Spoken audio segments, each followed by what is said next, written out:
Boston, December 16, 1773. Three British merchant ships waited silently at Griffin's Wharf, the Dartmouth, the Eleanor, and the Beaver. Their holds were packed to the brim with 342 chests of tea. Their total value was equivalent to approximately $1.7 million in today's money. That night, around 6 p.m., as darkness fell, 116 men painted their faces with Mohawk war paint, took up hatchets and picks, and silently slipped onto the ships. In less than 3 hours, they hurled all 342 chests into the deep, cold waters of Boston Harbor. Not a single window was broken during the event, not a single ship was damaged, and not a single person was injured. Only tons of tea dissolved into the dark waters. The event that ignited the American Revolutionary War went down in history as the Boston Tea Party. 2 years later, the first shots were fired at Lexington and Concord. 6 years after that, in 1783, Britain was forced to recognize the independence of the 13 colonies. The founding story of the United States of America, a nation of 330 million people today, began with a cup of tea. But most history books ask you the wrong question. Why did this uprising break out, they ask, and the answer they give is freedom. No taxation without representation, they say. The colonists were defending their rights, they say. This is true, but incomplete. The real question is, why tea? Why that night? Why those ships? Why that harbor? The answer lay 5,000 kilometers from Griffin's Wharf, inside a magnificent building on Leadenhall Street in London. East India House, the headquarters of the world's first and most powerful corporation. The East India Company, officially known as the Governor and Company of Merchants of London trading into the East Indies, had been founded in 1600 by Queen Elizabeth. And this company did not merely trade. It had its own army, it had its own courts, it had the right to mint its own currency. It effectively governed much of India, the territories stretching from present-day Mumbai to Calcutta. And by 1773, this giant corporation stood on the brink of bankruptcy. Its warehouses were full of tea, 17 million pounds of tea, unsold, beginning to rot. The company's debts had spiraled out of control. Banks in London were sounding the alarm. The British government had to find a solution, and the solution they found would open the road to those 3 ships at Griffin's Wharf and those 342 chests. If this story caught your interest, don't forget to subscribe to our channel. In every video, we uncover the hidden history behind the food on your table. The British government had found a solution: the Tea Act. Enacted in 1773 at Westminster Palace in London, this law granted the East India Company the right to sell tea directly to the American colonies. It sounded innocent.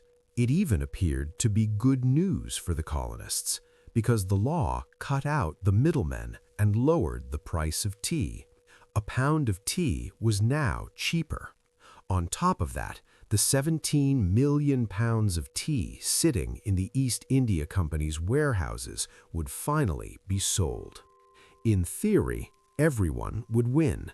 The company was saved, the colonists were drinking cheaper tea, the British Treasury was breathing a sigh of relief.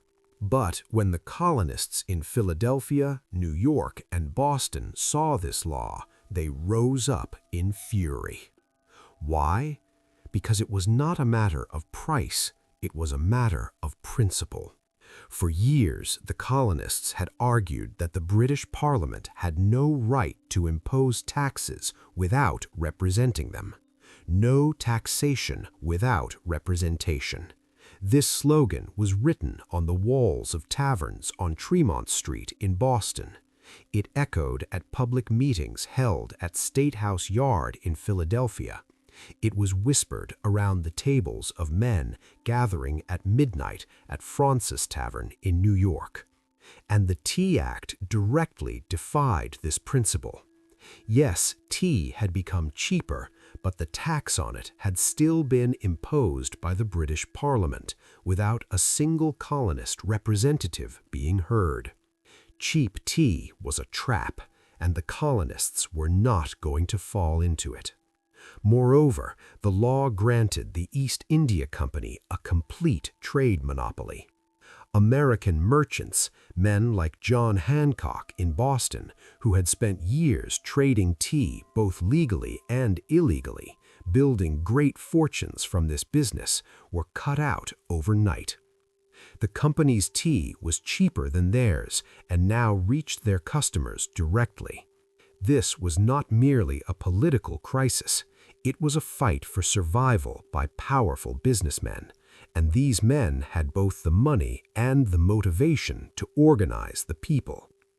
The Sons of Liberty, organizing across the colonies, sprang into action. They tried to turn back or prevent the unloading of tea ships in the ports of Boston, New York, Philadelphia, and Charleston. They succeeded in 3 ports. The ships turned back. The tea was not unloaded. But in Boston, the pro-British governor Thomas Hutchinson absolutely refused to back down. The ships would stay in the harbor. The tea would be paid. The tax would be paid. When Samuel Adams received this news, he turned to the crowd of 5,000 people gathered at Old South Meeting House on the evening of December 16, 1773, and slowly said, "This meeting can do nothing more to save the country." The 116 men who went to Griffin's Wharf that night had heard those words. Those who looked out at Boston Harbor that morning could not believe their eyes. The surface of the water was covered in a brown layer of tea. Broken wooden chests were splintering apart among the waves. 342 chests, 46 tons of tea, had vanished overnight. The 3 ships at Griffin's Wharf were still in place, completely undamaged. Only their holds were now completely empty. The news spread from Boston to Philadelphia, from Philadelphia to New York, from New York to London, and in every city it was met with a different reaction. In the colonies, most people did not know what to make of it. Some thought it was heroic and applauded it. Others said it had gone too far, that property had been destroyed, and that relations with Britain had been irreparably damaged.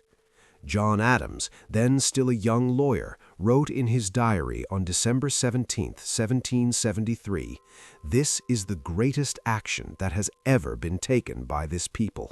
This is a movement of great importance, but I am greatly worried about its consequences." In London, the reaction was far clearer, pure fury. King George III classified the Boston Tea Party directly as an act of rebellion. Prime Minister Lord North said the colonies needed to be disciplined, and the British Parliament passed a series of laws in 1774. In America, these laws became known as the Intolerable Acts.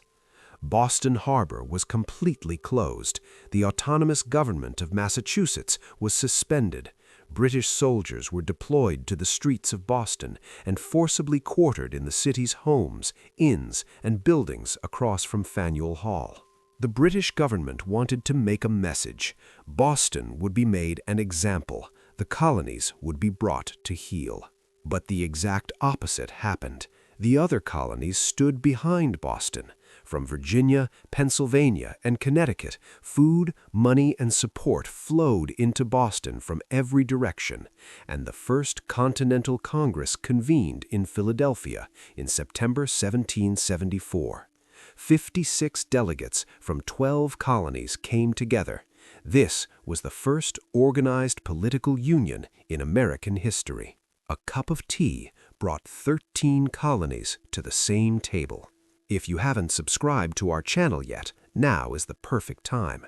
In every video, we tell stories like this one, the extraordinary history behind the ordinary things on your table.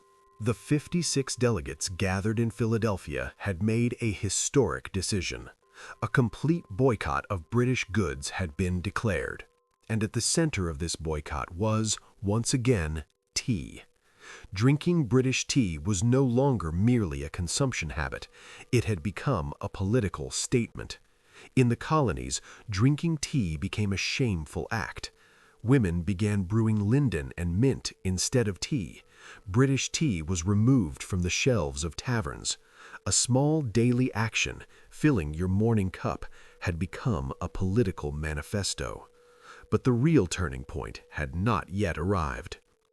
April 19, 1775. In the village of Lexington, just outside Boston, British soldiers and colonial militiamen came face to face at dawn. No one wanted to fire first. Then a gun went off. Who fired it is still debated today.